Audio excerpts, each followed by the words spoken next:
ഇത് ഇന്നലത്തെ ലഞ്ചാണ് കേട്ടോ. ഇന്നലെ സൺഡേ ആയതുകൊണ്ട് തന്നെ കുട്ടികൾക്ക് സ്കൂളില്ലാത്തതുകൊണ്ട് എണീക്കാൻ നേരം വൈകി. അപ്പോൾ പിന്നെ ചോറും കറിയും അതിന് കുറേ 3-4 കൂട്ടങ്ങൾ ഉണ്ടാക്കുന്നതിന് പകരം ഒരു എളുപ്പപ്പണിയാക്കാമെന്ന് കരുതിയിട്ട് ഒരു ചെറുപയർ കഞ്ഞി ഉണ്ടാക്കാനാണ് പ്ലാൻ ചെയ്തത്.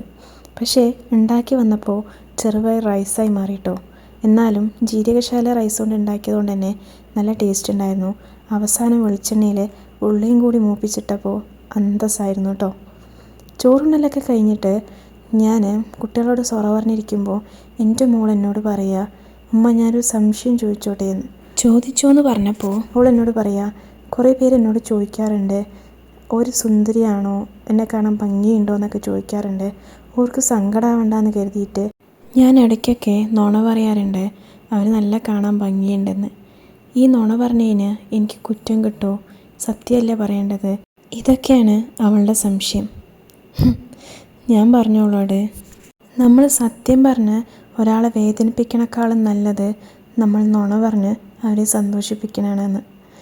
നമ്മൾ എത്രയൊക്കെ സൗന്ദര്യം മനസ്സിലാണെന്ന് പറഞ്ഞാലും നമ്മുടെ ഫിസിക്കൽ അപ്പിയറൻസിനെ കുറിച്ച് ബോധേഡാവണ ഒരുപാട് പേര് ഇന്നും ഉണ്ട്.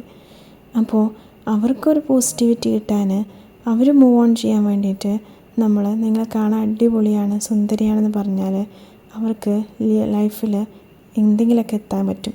അതേ സമയം നമ്മൾ അവൻ്റെ വാക്കുകളുകൊണ്ട് ഹേർട്ട് ചെയ്താൽ അവരവിടെ തളർന്നു പോകും. സോ ഒരാളെ സന്തോഷിപ്പിക്കാൻ വേണ്ടി നുണ പറയുന്നതുകൊണ്ട് ഒരു കുറ്റവും ഇല്ല കേട്ടോ.